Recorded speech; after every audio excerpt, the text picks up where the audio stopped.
Guys, कैसे हैं आप सब। Welcome to my channel. So as you know हमने हिस्ट्री पढ़ना स्टार्ट किया है इस चैनल पे। आगे आने वाले टाइम में हम सारे सब्जेक्ट्स कवर करते हुए चलेंगे, political, geography, economy. So history में भी अभी हमने एंशिएंट हिस्ट्री स्टार्ट करी। हम तीनों पार्ट्स पढ़ेंगे, मेडिवल और मॉडर्न भी। तो प्रीवियस वीडियोस में हमने काफ़ी सारे टॉपिक्स कवर किए हैं, prehistoric time, Indus valley civilisation, Rigvedic period, later Vedic period. फिर उसके बाद हमने वो new movements like Buddhism, Jainism, ये सब कवर किया। फिर आज का जो टॉपिक हमारा रहेगा वो काफ़ी इम्पोर्टेंट टॉपिक है, जिसको हम 2 पार्ट्स में डिवाइड करके पढ़ेंगे, क्योंकि ये थोड़ा इम्पोर्टेंट भी है और थोड़ा लंबा टॉपिक है। तो मैं एक ही वीडियो में नहीं चाहती कि वो इतनी लंबी हो जाए कि आप लोग एक वीडियो को फिर देख भी ना पाओ और फिर बोर हो जाओ। और मेरी हिस्ट्री की हर वीडियो हर स्टूडेंट के लिए काफ़ी बेनिफिशियल है, फिर चाहे वो यूपीएससी एस्पिरेंट हो, कोई हिस्ट्री का स्टूडेंट हो, कॉलेज स्टूडेंट हो, एनीवन। बहुत ही ईजी और शॉर्ट नोट्स भी इसमें मतलब आपको मिल जाएंगे, और बहुत ईजी लैंग्वेज में समझाने की कोशिश करती हूँ। सो आई होप आपको समझ में भी आए, वीडियो पसंद भी आए। So let's start.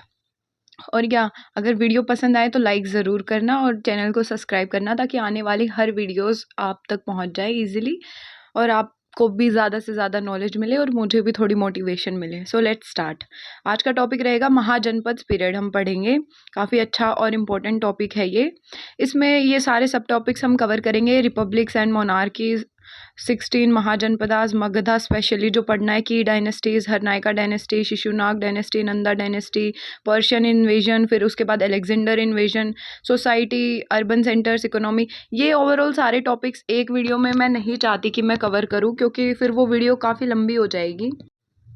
तो आज की इस वीडियो में सिर्फ मैं यहाँ पे रिपब्लिक्स एंड मोनार्कीज़, और फिर हम ये थोड़े 16 महाजनपद और इनको ही कवर करेंगे, सिर्फ कि इनकी लोकेशंस और कहाँ कहाँ ये सिचुएटेड हैं प्रेजेंट डे, थोड़ा सा इनके बारे में। तो आज की वीडियो में बस इतना ही कवर करते हुए चलेंगे। तो पहले हम इसका इंट्रोडक्शन पढ़ते हैं। So let's start. तो बेसिकली जो 6th सेंचुरी के बाद का जो पीरियड था ना, उस टाइम पे क्या हुआ, आयरन काफ़ी यूज़ में आ गया, काफ़ी wide spread use of iron, ठीक है। तो उससे न्यू एग्रीकल्चर टूल्स बने, जिसके फिर ज़्यादा प्रोडक्शन होने लगा, एक्स्ट्रा प्रोड्यूस। फिर जो प्रिंसेस, जो किंग्स उस टाइम पे हमने देखा जो आने स्टार्ट हो गए थे, मतलब ऐसे हायरार्की होने लग गई थी कि किंग्स बनने लग गए थे, तो वो ज़्यादा से ज़्यादा उसको कलेक्ट करते थे, so that to meet military and administration needs, उसके लिए। तो फिर वही किंगडम्स बड़े होने लग गए, वाइड स्प्रेड किंगडम्स, उनको अपना बड़ा करने के चक्कर में। तो वहीं से महाजनपद पीरियड जो है, ये काफ़ी ट्रांसफॉर्मेशन का पीरियड है, great political, social and economic transformation in the Indian सब कॉन्टिनेंट्स। और महाजनपदास किसको कहा गया है, ट्रांसलेट टू ग्रेट किंगडम्स और ग्रेट रिपब्लिक्स। तो मतलब पहले क्या थे, जो जनपद थे, मतलब आर्यंस जो थे, उनको, उनके जो ट्राइब्स थे ना, उनको जन्स कहा जाता था, मतलब पीपल, और पद का मतलब यहाँ पे है फूड। तो वही उनके जो ट्राइब्स के ग्रुप थे, उनको जनपद कहा जाता था। तो वहीं से उन ग्रुप्स के, जो जनपद के ग्रुप्स हैं, फिर वहाँ से बना महाजनपद। अब during this period the tribal society of ancient India evolved into more complex political entities. The Mahajanpadas were characterized by formation of territorial kingdoms and republics. फिर काफ़ी मतलब ये चेंज है, ट्राइबल सोसाइटी जो थी ना, उसके बाद उसमें ये काफ़ी एक चेंज था। ये जो महाजनपदास का पीरियड है, यहाँ से फिर असली जो किंगडम्स का रूल होता है ना, वो सामने आया। मेजरली एडमिनिस्ट्रेशन रूल, पॉलिटिकल जो चीज़ें हैं वो सामने आती हैं। महाजनपदास पीरियड देना ये काफ़ी क्रूशियल फेज़ है हमारी एंशिएंट इंडियन हिस्ट्री में। तो मतलब इसी ने मौर्यन एम्पायर की, जो आगे हम पढ़ेंगे, उसकी काफ़ी अच्छी नींव इसी ने रखी। इसी पीरियड की वजह से उसका पॉलिटिकल, सोशो इकोनॉमी जो भी है वो शेप उसको मिली। मौर्यन एम्पायर को भी काफ़ी कुछ, और मगधा एम्पायर में भी हम काफ़ी डायनेस्टीज़ पढ़ेंगे। तो ये पीरियड एक यही है कि कैसे अलग अलग एम्पायर सामने आए। पहले ऐसे एम्पायर नहीं थे, लोगों को पता ही नहीं था कि ऐसे शासन करना होता है, ऐसे मतलब जीत करनी होती है, या किसी को हरा के उस पर राज ऐसे करना होता है। तो यहाँ से फिर वो चीज़ें हमें देखने को मिलती हैं। और जो जो लैंड्स थे ना, वो बेसिकली 16 इंडिपेंडेंट स्टेट्स में डिवाइडेड थे महाजनपद। ये 16 महाजनपद ही हैं बेसिकली, जो इम्पोर्टेंट हमें पढ़ने हैं।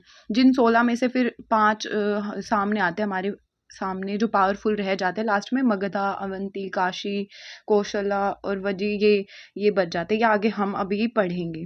ओके, सो ये तो था इसका एक इंट्रोडक्शन। अब यहाँ पे रिपब्लिक्स एंड मोनार्कीज आते हैं। ये दो फॉर्म में डिवाइडेड थे। ये जो महाजनपद थे ये दो फॉर्म में डिवाइडेड थे। अब रिपब्लिक्स क्या होते थे? Republics were autonomous state govern by assembly council, मतलब जो ओवरऑल लोगों के द्वारा शासन होता था ना, कि मतलब जिसमें पीपल्स का पार्टिसिपेशन भी होता था, काउंसिल्स बनाई हुई है उसका भी पार्टिसिपेशन होता था, सबका ओवरऑल पार्टिसिपेशन जो होता था वो थे रिपब्लिक, वो थे रिपब्लिक्स यहाँ पे महाजनपद। और फिर जो मोनार्कीज थे वहाँ पे क्या होता था, जो किंग है वो सुप्रीम हेड है, सुप्रीम पावर है, उसी के डिसीजन सारे माने जाते थे।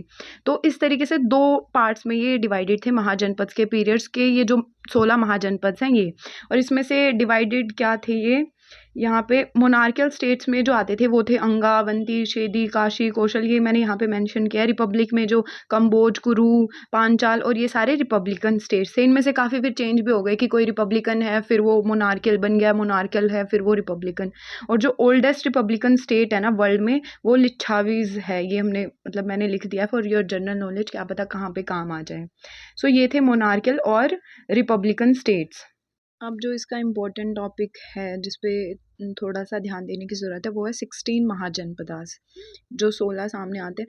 अब ऐसे स्पेसिफिक क्वेश्चंस तो नहीं पूछे जाते कि क्या पूछ लेंगे, कुछ वो नहीं है। इम्पोर्टेंट इनमें से एक मगध है जिसको हम आगे अच्छे से पूरा ब्रीफली कवर करेंगे, जिसमें हम अलग अलग डायनेस्टीज़ भी देखेंगे। और वैसे हमें पता होना चाहिए खासकर मैप में इनकी लोकेशंस वगैरह, तो मैंने मैप भी आगे अटैच किया है। ये क्या थे? The Mahajanapada period witness the rise of notable kingdom such as Magadha, Kaushal, Vatsa, Avanti, Gandhara, Kuru and many others. The period also saw the consolidation of certain regions under the। अब क्या है कि ये एम्पायर कैसे, मतलब ये जो पीरियड है ना, ये किंगडम्स कैसे पावरफुल बनी एक दूसरे को वो करके, मतलब एक दूसरे को जीत के, विजय प्राप्त करके, लड़ाई की। मैंने जैसे कि बोला ना कि पहले तो पता नहीं था लोगों को कि ऐसे भी कुछ किंगडम्स जीत के और उन पे राज करना होता है, बट फिर ये 16 महाजनपद इसी तरीके से बने थे, कंसोलिडेट करके। There was 16 prominent mahajanapadas. This kingdoms were often in a state of flux with borders and power dynamics constantly changing. और काफ़ी फिर इनके ये बाउंड्रीज फिक्स भी नहीं थी, काफ़ी चेंज होते रहते थे कि हाँ आज उसने उसको जीत लिया या उसने इस पे राज कर रहे हैं। सो तो मैं इनको ज़्यादा एक्सप्लेन नहीं करूँगी, मैंने यहाँ पे हर एक को मेंशन किया है। फिर वो वही है कि वीडियो बहुत ज़्यादा लंबी हो जाती है तो आप लोगों को भी परेशानी होती है। मैंने बहुत शॉर्ट पॉइंट में यहाँ पे लिखा है उनको कि प्रेजेंट डे उन कहाँ लोकेटेड है और उनको क्या कहा जाता है, उनमें क्या मतलब थी। जैसे मगधा है बहुत इंपॉर्टेंट है, इसको ब्रीफली मैं आगे एक अलग से वीडियो में करूँगी। तो ये जो इम्पोर्टेंट है, बाकी आप यहाँ पे देख सकते हैं कौशल नॉट पार्ट ऑफ यूपी, वत्सा हो गया, Kosambi in present day UP में है, अवंती, वजी, गांधार, फिर आगे कुरु, पांचाल, माला, छेदी, काशी, कौसाम्बी, अंगा, मत्स्य, सुरसेना, आसाका। तो ये these 16 mahajanapadas form the political landscape of ancient Indian during the mahajanapadas period and set the stage for subsequent historical developments.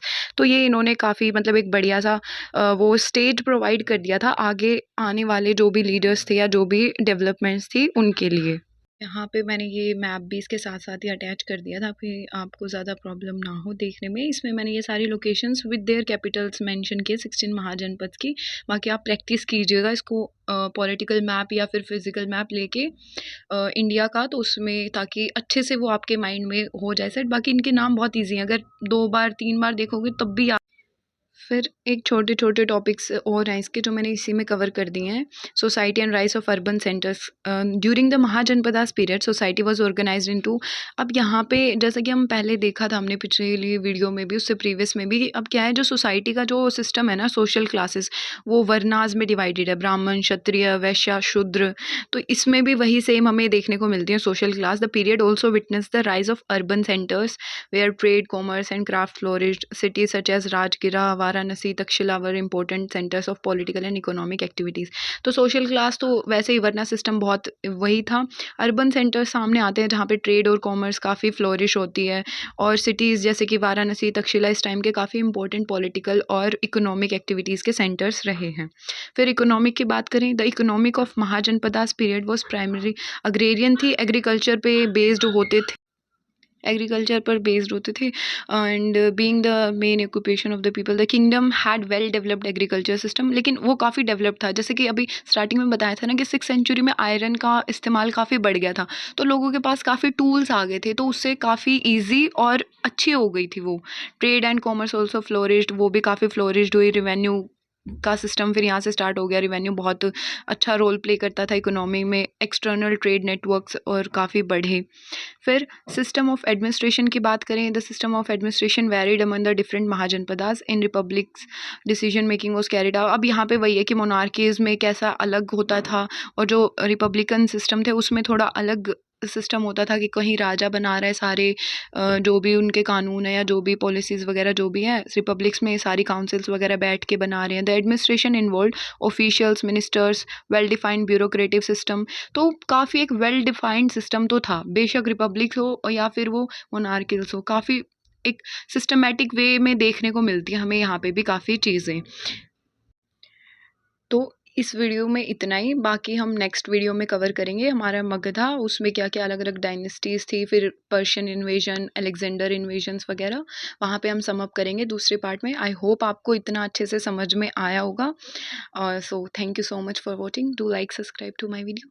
Bye.